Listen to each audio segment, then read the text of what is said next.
Most voters have cast their ballots and the polls are now closed in battleground states like Colorado, Iowa, Nevada, and Wisconsin. Oklahoma officials are tallying up the local races and state questions as well. Hi, I'm Dave Morris and you're watching live election coverage of the 2012 elections right here on newsok.com. And we have a Google Hangout in progress. The latest figures show it's still a close race between Governor Mitt Romney and President Barack Obama. Our reporters are working hard to bring you the latest facts and figures, and they're scattered across the metro. Joining me now are Vallery Brown, who is stationed at the Republican Watch Party, Michael Kimball, who's watching all the action from the Democratic Watch Party. Also joining the conversation from the Oklahoman's newsroom are Andrew Knittle, Jaclyn Cosgrove, and from the nation's capital is Chris Casteel. And Chris, we're going to start with you. Some political experts are saying the presidency could hinge on Ohio. What are we seeing out of the Buckeye State so far? Any indications that it could be a long time before we know the results from that state? Well, they're counting them, and the president has a pretty good lead so far. You know, it's still a nail-biter in Florida. Virginia is still really close. I mean, Governor Romney's path seemed to have narrowed somewhat since Pennsylvania was called. There really wasn't that much of a surprise that, you know, the Romney campaign made kind of a last-ditch effort there, but it was always probably going to go Democratic. So it could really come down to Ohio, although the president's leading in Colorado, too, which narrows Romney's path even more. Looks like Chris, you're joining us on this Google Hangout, and you're also following the 5 congressional races taking place in Oklahoma. Dan Bourne, a Democrat, is vacating his seat in the 2nd District.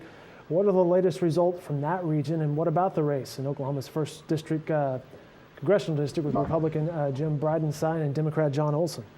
Well, Dave, it's going to be an all-Republican congressional delegation again. The Republican Mark Wayne Mullen in the 2nd District took a commanding lead from the beginning, and that race is essentially called. I mean, he's got about 57%. Democrat Rob Wallace is below 40%. So it looks like a Republican's going to win a district that, the way it's currently drawn, has never been held by a Republican before. And Jim Bridenstine, the Republican in Tulsa, will easily win that race. So you're talking about 5 Republican House members from Oklahoma when next Congress convenes. Chris Casteel from the nation's capital, we appreciate your time and expertise tonight, sir. You got it, Dave. Vallery Brown, let's go to you. You've been spending the past few hours with local Republicans, and scheduled to speak this evening. And Lieutenant Governor Todd Land is emceeing this evening's event. What has he said about the election so far? Well, definitely everybody's excited. One of the comments that was made tonight was Oklahoma is shaping out to be one of the reddest of the red. And based on what we're seeing here, there's a lot of excitement, like I said, but everybody still has a wait-and-see attitude. U.S. Representative Tom Cole, who also looks like he will handily win his seat again, has said, look, everybody settle down. We're going to have a long night ahead of us. So everybody's watching the returns come in, and they're waiting to see, but certainly excited that it looks like the state's going to have an all-Republican congressional delegation. So. Very good, Vallery Brown, and that's the word from the Republican Watch Party. But Michael Kimball, you're in Midwest City with a local Democratic Watch Party. And Michael, what's the mood been like for this evening where you're at? Well, I think people are mostly hopeful. The results from the early battleground states have been favorable. Maybe it's not the slam dunk that a lot of partisans have hoped for, but it could have been a lot of worse news so far for the Democrats. So I think a lot of people here are hopeful that, from a national perspective anyway, they're going to see what they were hoping to see tonight.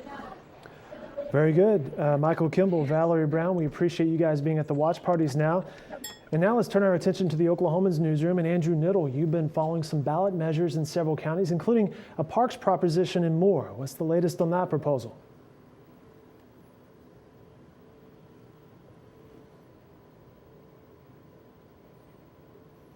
And Andrew, on our Google Hangout, go ahead and unmute yourself, and I'll ask you that question again. The parks proposal there and more.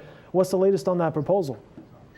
There's only one of 19 precincts in there, so it's still, a little hard to tell. That's still way too early to project, I guess. Yeah, but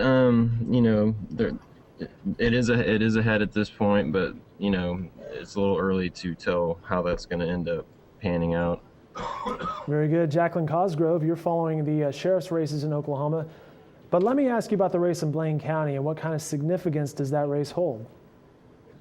Well, right now Oklahoma doesn't have any female sheriffs, and if the sheriff candidate in Blaine County won, then we would have our first female sheriff. Her name is, Margaret. We're talking Margaret Parman, aren't we? Margaret Parman, yes, sorry about that.